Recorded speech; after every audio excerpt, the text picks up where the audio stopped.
Bom dia, igreja linda e abençoada. Que honra para mim estar aqui nessa manhã. Vocês podem se assentar, por favor. É uma honra e é um desafio também estar aqui nessa manhã, né? Para trazer uma palavra. Os nossos pastores, como já foi falado aqui, eles estão lá curtindo o tempo de descanso deles, mais do que merecido, né? Mais do que merecido. Eles cuidam dessa igreja aqui o ano inteiro. E vai lá, tira um descanso, as férias para estar em família, porque é necessário a gente recarregar as energias, né? Estava conversando aqui com o Johnny antes de subir aqui, e eu estava falando, nossa, como eu fico feliz quando uma pessoa feliz e assim, né, preocupada também ao mesmo tempo, mas feliz quando uma pessoa manda uma mensagem para mim e fala, pastora, não vou poder estar no Kids esse final de semana, porque eu estou viajando com a minha família.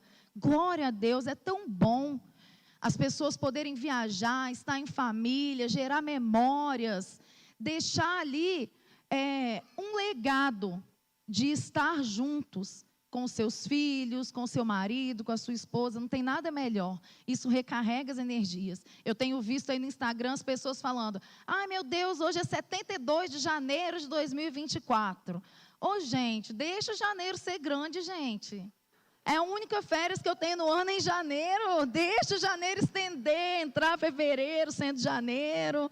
Deixa assim, pelo amor de, né? A gente precisa, os professores precisam de janeiro. Vocês não têm noção de como a gente precisa desse mês de janeiro grande. Mas nessa manhã, eu quero falar com vocês sobre um tema que, na verdade, é uma pergunta. Eu quero falar sobre quem é você amanhã? E eu quero que você pergunte para quem está aí do seu lado. Quem é você amanhã? Quem é você amanhã? Quero iniciar com essa pergunta. Aí você vai falar para mim, eu sou eu.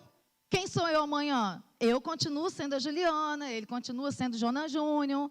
Amanhã, nós somos quem nós somos, né?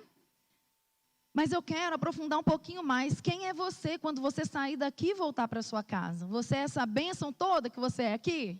Que você fala, ei irmão, paz do Senhor, olha, tão bom ter você aqui. Nossa, estava morrendo de saudade. É assim que você chega em casa do seu trabalho à noite? É assim que você recepciona os seus filhos quando eles chegam da escola? É assim, esposa, que você recepciona o seu marido? Ai, estava com tanta saudade de você. Até que enfim apareceu. Como que foi seu dia? Quem é você amanhã quando você voltar para o seu trabalho? Você é essa pessoa que alguém vai chegar para pegar um cafezinho e você vai fazer como você fez aqui? Ô irmão, fica à vontade, entra aqui na minha frente. Pode pegar o cafezinho, você primeiro? Você é essa pessoa ou você é aquela que vai falar, não, eu cheguei primeiro, peraí, não vem cortar a fila não. Quem é você amanhã, aluno, quando você voltar para a escola, daqui uns 10 dias? É um aluno que vai sair correndo para furar a fila da merenda? Ou é um aluno que vai dar lugar ao outro? É um aluno que o professor vai falar, meu Deus, como eu gostaria que todos fossem iguais a esse? Ou você é aquele aluno que em algumas escolas, infelizmente, eu escuto, nossa, filho de crente são os piores. Eu falo, está repreendido em nome de Jesus, porque minha filha é filha de crente. Como são as nossas atitudes quando o culto acaba? Quando acaba isso aqui, a gente volta para a nossa realidade. É sobre isso que eu quero que você reflita, enquanto nós vamos ler aqui, o que está lá na Bíblia, em Mateus 5, 14 e 16, que diz assim, vocês são a luz do mundo. Não se pode esconder uma cidade construída sobre um monte. E também ninguém acende uma candeia e a coloca debaixo de uma vasilha. Ao contrário, coloca-se no lugar apropriado e assim ilumina a todos os que estão na casa. Assim brilha a luz de vocês diante dos homens, para que vejam as suas boas obras e glorifiquem ao Pai de vocês que está nos céus. Entenderam a palavra que a gente leu? Para que assim vejam as suas boas obras, e assim glorifiquem ao Pai de vocês que está nos céus. Nós somos a luz do mundo, queridos. É isso que nós somos amanhã. É isso que nós somos quando esse culto acabar. E eu quero que agora você responda para quem do seu lado, para quem está do seu lado. Fala assim: você é a luz do mundo. Você perguntou agora, quem é você amanhã? Responde para ele: você é a luz do mundo. É isso que a Bíblia está dizendo. E o que esse texto tem a ver com a pergunta? Tem tudo a ver com a pergunta, né, gente? Sabe por quê? Porque, infelizmente, muitos cristãos, eles acham que isso que a gente está vivendo aqui basta para a vida dele. Ah, eu vou lá na igreja, eu vou adorar, eu vou cultuar a Deus com meus irmãos, né? E vou sair ali do culto, acabou. Para mim, já fiz a minha parte, mas a gente precisa entender que nós somos o culto. O culto somos nós. Nós devemos viver em estado de culto constantemente. Sabe por quê? Porque nós somos habitados pelo Espírito Santo. E nós não somos habitados pelo Espírito Santo somente quando nós estamos aqui. O Espírito Santo, ele não pede licença quando você sai da porta para fora e você vai sozinho para casa. Você é habitado pelo Espírito Santo 24 horas por dia. Com todo respeito, faça uso do Espírito Santo que habita em você. Faça uso desse Espírito que habita em você. A palavra de Deus, ela está dizendo aqui no texto que nós lemos, que nós somos a luz do mundo. E é interessante onde esse texto está inserido, que esse texto está inserido no Sermão do Monte, naquele texto onde Jesus dá vários ensinamentos ali para a multidão que estava ali ouvindo ele naquele dia. E ele começa falando sobre as bem-aventuranças, sobre ser abençoado de forma sobrenatural. Porque ser bem-aventurado não é só ser abençoado. Ah, eu sou uma pessoa abençoada. Não é só ser feliz, não é só ser alegre. É uma alegria divina. É uma satisfação completa em Deus. Ser bem-aventurado é um estado de espírito. E as bem-aventuranças, elas são uma dádiva de Deus. Elas são um presente, elas são bênçãos que Jesus está ministrando ali sobre a vida das pessoas. Ele diz que as pessoas são bem-aventuradas a partir do momento que elas são pobres de espírito, misericordiosas, humildes, pacificadoras. Ele derrama bênçãos sobre aquelas pessoas e derrama bênçãos sobre as nossas vidas, quando ele fala das bem-aventuranças. E aí, logo em seguida, ele deixa de falar das bênçãos por algum tempo e fala sobre as nossas responsabilidades. Seguindo o texto, ele vai falar sobre o sal da terra. Ele fala que o sal serve para dar tempero ao mundo, dar sabor ao mundo. E assim nós também devemos ser. E ele nos compara. Se você não der sabor ao mundo, se você não temperar o mundo, cristão, você vai servir para quê? Para nada, para ser pisado. É isso que ele fala. E aí ele chega nesse texto que nós lemos, que fala que nós somos a luz do mundo. E para que serve a luz? Para que serve a luz? A luz serve para iluminar. A luz serve para nos tirar das trevas. Nós estamos em trevas, nós estamos no escuro, nós acendemos a luz, o que acontece? As trevas não podem ficar quando nós acendemos a luz. Não é ou a luz ou a treva, é acendi a luz, adeus as trevas. Então ela é mais poderosa do que as trevas. A luz, ela serve para ser vista. Não tem como você ver um ponto de luz ou existir um ponto de luz e você não vê essa luz. A luz, ela serve para guiar. Muitas vezes, né? Ela é um guia, como um farol. As pessoas que estão ali nos oceanos, os navios, os barcos, tem aquele guia. A luz, ela serve para nos advertir sobre alguma coisa. Você está indo numa estrada de noite, você vê uma luz, um alerta, você logo fica também alerta. Alguma coisa está acontecendo ali. E se a palavra de Deus diz que nós somos a luz do mundo, nós também temos que servir para essas mesmas coisas. Nós precisamos servir para tirar as pessoas das trevas, para falar de Jesus para elas, para apresentar essa luz que brilha em nós. Nós precisamos guiar as pessoas para a vida eterna, ensinar para elas, olha, esse aqui é o caminho. Nós precisamos advertir as pessoas do pecado em que elas estão vivendo. Ei, isso é pecado. Vai chegar o dia em que Jesus vai voltar. Vai chegar o dia em que vai ser vida eterna ou fogo eterno. E aí? O que você vai escolher? Esse é o nosso papel. É o papel de luz.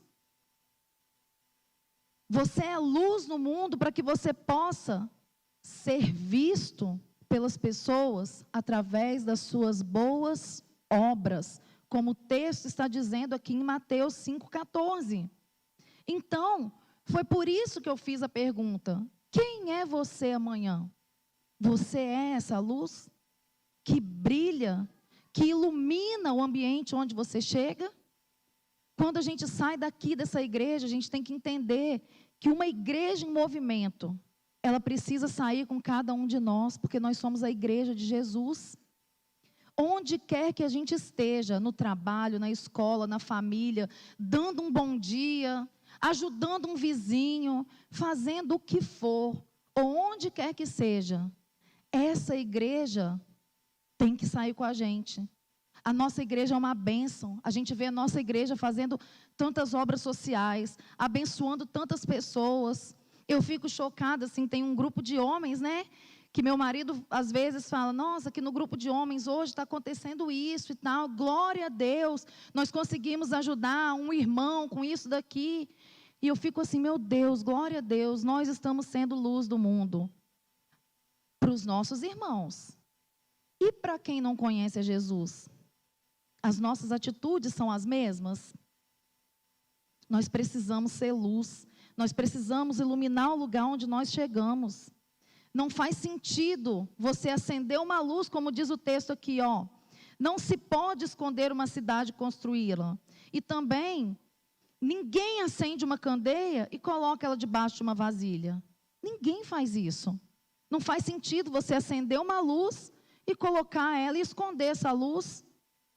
Da mesma forma, não faz sentido você ser salvo, receber a salvação e não praticar as obras que glorifiquem a Deus. Porque o texto diz aqui, assim brilha a luz de vocês diante dos homens, para que vejam as suas boas obras e glorifiquem a Deus Pai que está nos céus. Então não faz sentido. A vida cristã, ela tem que nos transformar. Se você se converteu, se você conheceu Jesus, você tem que ser transformado de dentro para fora. Mas ela precisa aparecer. Em algum momento ela tem que aparecer. Ela não pode ser tão profunda que ninguém vê. A gente fala assim às vezes, né? Os melancólicos, os fleumáticos, eles têm uma alegria tão profunda que fica guardada lá dentro deles. Nunca aparece essa alegria, mas não é assim. A nossa transformação, ela precisa ser vista. E como as pessoas vão ver isso? Através daquilo que você faz e através daquilo que você é. Porque nós cristãos, nós só somos relevantes para esse mundo quando nós vamos totalmente na contramão do mundo. Quando a gente age diferente do mundo. Principalmente nesses tempos que nós estamos vivendo, tempos tão difíceis, tempos de agendas que a gente fica assim, meu Deus, onde a gente vai parar? Tudo é normal, menos a gente. Tudo é normal, menos a gente, né? Eu fazer aquilo que a palavra prega não é normal, mas fazer tudo contrário da palavra é normal. Queridos, Billy Graham disse uma frase que diz assim, nós somos as Bíblias que o mundo está lendo. Nós somos os sermões que o mundo está prestando atenção. A minha vida e a sua vida precisam glorificar Jesus. Nem todo mundo tem a oportunidade ou está aqui dentro para ouvir o que está sendo ministrado. Nem todo mundo lê a Bíblia, mas as pessoas leem a sua vida. As pessoas assistem ao seu sermão. As pessoas olham para você e pensam, a atitude dela vai ser diferente, porque ela é cristã. Até mesmo quando essa pessoa não quer que a sua atitude seja diferente, ela espera que seja diferente. Porque você serve e segue a Cristo. Mesmo quando ela deseja outra coisa. E sem o nosso testemunho, a gente não é capaz de proclamar o Evangelho. Sabe por quê? Porque aquilo que nós fazemos grita muito mais alto do que aquilo que nós falamos. A nossa vida precisa ser um ato de adoração a Deus em todo o tempo. E como está a sua vida hoje? Quando você sai daqui? Aqui nós adoramos, nós levantamos a mão, nós glorificamos. Mas quando nós saímos daqui, como é que está a nossa vida? A nossa vida tem sido um ato de adoração? Ou a nossa vida tem sido uma vergonha para Deus? Que as pessoas falam, quê? Ser crente igual fulano? Deus me livre, eu prefiro ficar do jeito que eu estou. Que aí eu peco só pela metade. Eu não preciso pecar contando mentira para a igreja ainda. Quem é você amanhã? Nosso exemplo é muito mais impactante do que qualquer coisa que a gente falar. A luz, ela precisa brilhar. Sabe por quê? Porque a luz, ela sempre aponta para alguma coisa ou para alguém. Ela nunca aponta para ela mesma. Se a gente olhar para a lâmpada, para as lâmpadas que estão aqui, elas não estão apontando para elas mesmas. Elas não falam, olhem para mim. Elas sempre apontam para alguém. E a nossa luz, ela precisa apontar para Cristo. Ela precisa refletir Jesus. Sabe por quê? Porque quando a gente exala Jesus pelo mundo, o nome de Deus, ele é glorificado através das nossas vidas.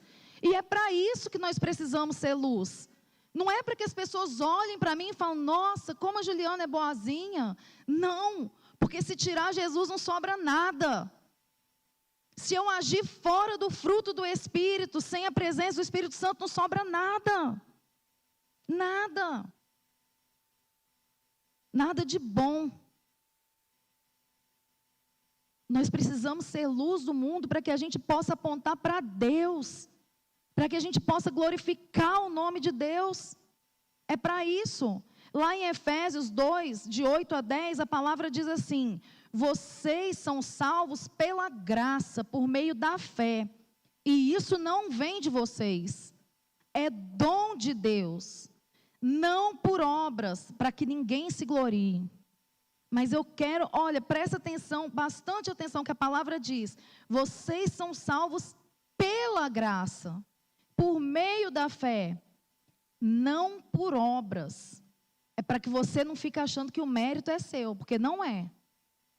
Não adianta você fazer nada sem a graça de Deus e sem fé, você não será salvo.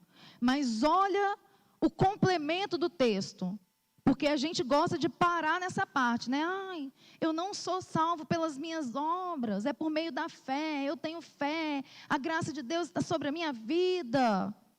Só que existe uma continuação nesse texto que tem uma outra preposição aí muito importante, que diz assim, porque somos criação de Deus, realizada em Cristo Jesus, para fazermos boas obras, as quais Deus preparou antes para nós a praticarmos.